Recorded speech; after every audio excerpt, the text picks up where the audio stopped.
ছবি দেখাচ্ছি বারুইপুরে গণধর্ষণ খুনের অভিযোগ এসপি অফিসে পৌঁছে গিয়েছেন মুখ্যমন্ত্রী শুভেন্দু অধিকারী।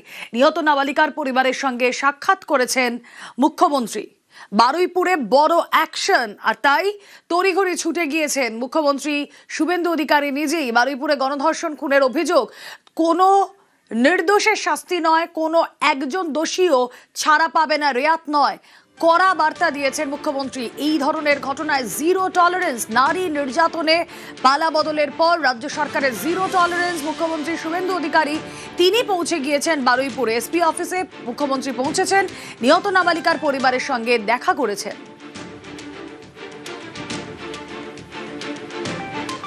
24 ঘন্টায় গ্রেফতার মূল অভিযুক্ত।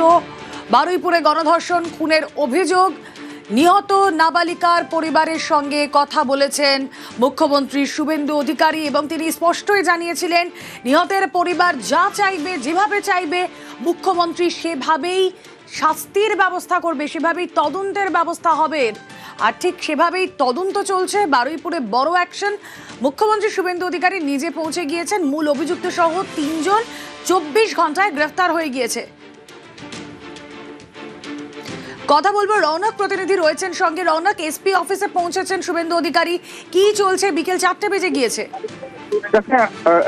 জানা যাচ্ছে এখনো পর্যন্ত কিন্তু নির্যাতিতার যে পরিবারের সদস্যের সঙ্গে এখনো মুখ্যমন্ত্রী শুভেন্দু অধিকারী কথা বলছেন এবং তারা যে আর্জিটা করেছিল যে তাদের মেয়ে যে যন্ত্রণাতে মৃত্যুবরণ করেছে সেই যন্ত্রণাই যাতে এই অভিযুক্তরা পায়, এই আর্জি কিন্তু তারা শুভেন্দু অধিকারীকে জানিয়েছেন। এবং প্রথম থেকে মুখ্যমন্ত্রী যে বিষয়টি বলে এসেছিলেন যে পরিবার যেভাবে চাইবে, তদন্ত তারা যেভাবে বলবে সেইভাবে হবে, বা তাদের পাশে প্রশাসন রয়েছে তাদের কথা কিন্তু শুনেছেন মুখ্যমন্ত্রী এবং তাদের পাশে থাকার তিনি আশ্বাস দিয়েছেন এবং কার্যত এই প্রশাসনের ওপরেই আস্থা রেখেছেন পরিবারের লোকজন। এবং শুধু তাই নয়, স্থানীয়রা যে অভিযোগ করছিল স্থানীয় পুলিশের বিরুদ্ধে তাদের একটা এখানে নেগলিজেন্সির বিষয় সামনে আসছিল, এটা নিয়েও কিন্তু কার্যত কড়া পদক্ষেপ মুখ্যমন্ত্রী রাজ্য পুলিশের ডিজি সিদ্ধিনাথ গুপ্তার সঙ্গে এই বিষয়ে তিনি আলোচনা করেন। এবং শুধু তাই নয়, সিদ্ধিনাথ গুপ্তা এখানকার যারা পুলিশ আধিকারিক রয়েছে, বারুইপুরের এসপি এবং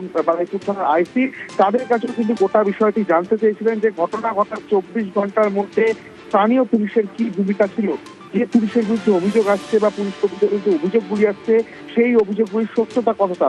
অর্থাৎ নির্যাতিতার পরিবারের তরফ থেকে যে আর্জিগুলি করা হয়েছিল, যে অভিযোগগুলি আনা হয়েছিল, কার্যত সব অভিযোগই মুখ্যমন্ত্রী শুভেন্দু অধিকারী শুনেছেন এবং তাদের পাশে থাকার তদন্ত গুরুত্বের সঙ্গে যাতে হয় সেই বিষয়ে কিন্তু তাদেরকে আশ্বস্ত করা হয়েছে মুখ্যমন্ত্রীর তরফ থেকে।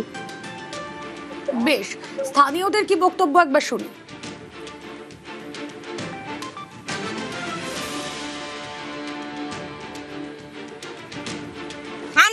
ফাঁসি নয়, পাবলিকের আমাদের হাতে তুলে দিক। আর ও জেলে থাকলে তো জানে তো আমি এখন বিন্দাস আছি। স্যার যাতে মনে করে যে কালকের ওদের ফাঁসির ঘোষণা, তারপর আমরা খুব শান্তি পাবো, মেয়েরা খুব শান্তি পাবো।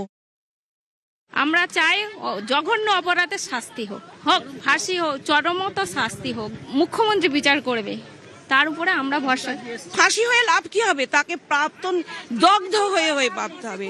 তাকে ফাঁসি হয়ে গেল তো সে চলেই গেল, তাকে এমন ভাবে দেখতে হবে যাতে আরো 5টা জন দেখে যে এর মতো অন্যায় করি, তাহলে সেরকম কাজ আমাদেরও হবে, জাস্টিসটা যেন ঠিক হয়। বারুইপুর এসপি অফিসের ছবি আপনারা দেখছেন। মুখ্যমন্ত্রী শুভেন্দু অধিকারী সেখানে পৌঁছে গিয়েছেন। বারুইপুরের এই ঘটনায় সরেজমিনে তদন্ত হবে এবং একজন দোষীও ছাড়া পাবে না, কোনো নির্দোষ শাস্তি পাবে না, স্পষ্ট করে দিয়েছেন মুখ্যমন্ত্রী শুভেন্দু অধিকারী। অর্পণ রয়েছেন সঙ্গে। অর্পণ, এই মুহূর্তে যারা শুভেন্দু অধিকারীর সঙ্গে দেখা করতে এসেছিলেন তারা নিজের ঘরে এসেছেন এবং এই যে বৈঠক, দীর্ঘ যে বৈঠক, সেই বৈঠকের নির্দেশ যদি বলা যেতে পারে তাহলে বলা চলে যে এই ঘটনার সঙ্গে যারা যুক্ত রয়েছে প্রত্যেকের কঠোর শাস্তি এবং যে ঘটনা যে অভিযোগ উঠে আসছিল বারে বারে যে পুলিশের প্রতি নিষ্ক্রিয়তার অভিযোগ, সেখানে যদি কোনো পুলিশ তারা কর্তব্যে গাফিলতি পাওয়া যায় তার বিরুদ্ধে কড়া ব্যবস্থা নেবে সরকার। এর পাশাপাশি এই ঘটনায় যারা অভিযুক্ত তারা যেমন শাস্তি পাবে, যারা নির্দোষ তারা যেন কোনোভাবেই শাস্তি না পায় সেই জন্য কিন্তু পরিবারের তরফ থেকে মুখ্যমন্ত্রীর কাছে আবেদন জানানো হয়েছে। কারণ তুমি জানবে গত দুদিন এই এলাকায় যখনই নাবালিকার মৃতদেহ উদ্ধার হয় তারপর চরম উত্তেজনা ছড়ায় এবং সেই উত্তেজনার দেখা গিয়েছে অগ্নিসংযোগ থেকে শুরু করে রেল অবরোধ এবং পুলিশের গাড়ি ভাঙচুর। এই ঘটনায় কিন্তু 3টি মামলা রুজু হয়েছে। সেই মামলায় যাতে নির্দোষরা সাজা পায় সেই জন্য কিন্তু আবেদন জানানো হয়েছে। এর পাশাপাশি যে অভিযোগটা আনা হয়েছে যে পুলিশ ফাঁড়ির বিরুদ্ধে উচ্চতলা পুলিশের ক্ষেত্রে তারা ঠিক কি করেছিল তার জন্য কি কি ব্যবস্থা নেওয়া হয়েছে, 24 ঘন্টায় পুলিশের ভূমিকা সেটি জানতে চাওয়া হয়েছে এবং আগামী দিনে পুলিশ কি কাজ করলে সাধারণ মানুষের উপকার হবে সেটাও কিন্তু মুখ্যমন্ত্রীর নির্দেশ হলেন। তিনি দেখেছেন ইতিমধ্যেই যে বিরোধী দলের যারা জনপ্রতিনিধি রয়েছেন, বিমান বন্দ্যোপাধ্যায় থেকে শুরু করে একাধিক বিধায়ক এখানে উপস্থিত ছিলেন। কার এলাকায় কোন অসুবিধা রয়েছে, কোন অপরাধ মাথা তাড়া দিয়ে উঠেছে এবং প্রিভিয়াস রেকর্ড দক্ষিণ 24 পরগনার 12টি পুলিশ জেলার মধ্যে যে প্রিভিয়াস রেকর্ড কোন থানার কি অপরাধ সব থেকে বেশি, সেই অপরাধ কিভাবে দমন করা হবে তা নিয়ে এক প্রশ্ন রাজ্যের ডিজির সঙ্গে তিনি কথা বলেন এবং সর্বোপরি 2টি ঘটনা ঘটেছে তুমি জানবে। এক নাবালিকার ধর্ষণ খুন, যেখানে অভিযোগ করা হচ্ছে নির্যাতন করে তাকে খুন করা হয়েছে এবং ইতিমধ্যে এই ঘটনায় 4 জনের বিরুদ্ধে অভিযোগ দায়ের হয়েছিল। 24 ঘন্টার মধ্যে মূল অভিযুক্ত সহ 3 জনকে গ্রেপ্তার করা হয়েছে এবং এই পাশাপাশি আরো এক ব্যক্তি যে আছে তেমন সন্দেহ তাকে গণপিটুনিতে তার মৃত্যু হয়েছে সে বিষয়ে কিন্তু তিনি খোঁজ নেন। যা তিনি মারা গেছেন তার সঙ্গে এই ঘটনার কি যোগ রয়েছে, কি তার অবস্থান ছিল সেটিও কিন্তু জানতে চাওয়া হয়েছে এবং এই গণপিটুনিতে তারা অংশগ্রহণ করেছিল তা কেন এই গণপিটুনির মতো ঘটনা ঘটছে সেটিও কিন্তু তিনি জানতে চেয়েছেন। সর্বোপরি বলা যেতে পারে এই দীর্ঘ বৈঠকে শুধু গাজীপুর পুলিশ জেলার জন্য নয় রাজ্যের জন্য কিন্তু একটি দৃষ্টান্ত হতে চলেছে। কারণ তুমি জানবে নবান্ন থেকে ইতিমধ্যে গাইডলাইন প্রকাশ করা হয়েছে এই ঘটনাকে কেন্দ্র করে এবং আগামী দিনে এমন কোনো ঘটনা না ঘটে যাতে প্রশাসন এবং রাজ্যের যারা শাসক দল রয়েছে তাদের প্রতি আঙুল না ওঠে। এই ঘটনা যাতে পুনরাবৃত্তি না হয় এবং এই ঘটনার সঙ্গে যুক্ত যারা রয়েছে তাদের শাস্তি যেন একটা দৃষ্টান্ত হয়ে থাকে।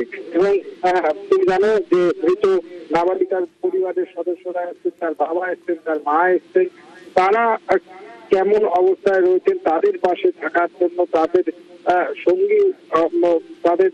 সঙ্গে ক্রমাগত যোগাযোগ রেখে চলেছিলেন এবং আজকে তিনি ডেকে পাঠিয়েছিলেন এবং তিনি জানান যে অতি ব্যস্ততার জন্যই কিন্তু তিনি বাড়ি হয়তো যেতে পারলেন না, কিন্তু ডিজি সিদ্ধিনাথ গুপ্তা তিনিও পৌঁছেছেন ঘটনাস্থলে। ইনভেস্টিগেশন স্বার্থে কিছু বেশি বলা যাবে না। এখন পর্যন্ত 3 লোক অ্যারেস্ট হয়েছে, ইনভেস্টিগেশন চলছে। আমরা এরকম যদি কোনো আরো প্রোগ্রেস হবে সেটা আমরা জানাবো। স্যার আরো কারো ইনভলভমেন্ট এখনো পর্যন্ত কিছু আমরা ইনভেস্টিগেশন ক্ষেত্রে আরো বেশি বলছি না, এটা যেহেতু ইনভেস্টিগেশন চলছে, খুব সেন্সিটিভ কেস আছে, বেশি ডিটেলস আরো ইনভেস্টিগেশন এগিয়ে গেলে তারপরে কতটা পুলিশের ভূমিকা নিয়ে একটা প্রশ্ন তুলেছিলেন। আমরা সব বিষয় নিয়ে যদি পুলিশের ভূমিকার উপর প্রশ্ন আছে কি দেরিতে রেসপন্স হয়েছে কিংবা কি হয়েছে পুরো ইনকোয়ারি করে যা ব্যবস্থা আছে যেটা আমরা কমপ্লিট ব্যবস্থা নেব।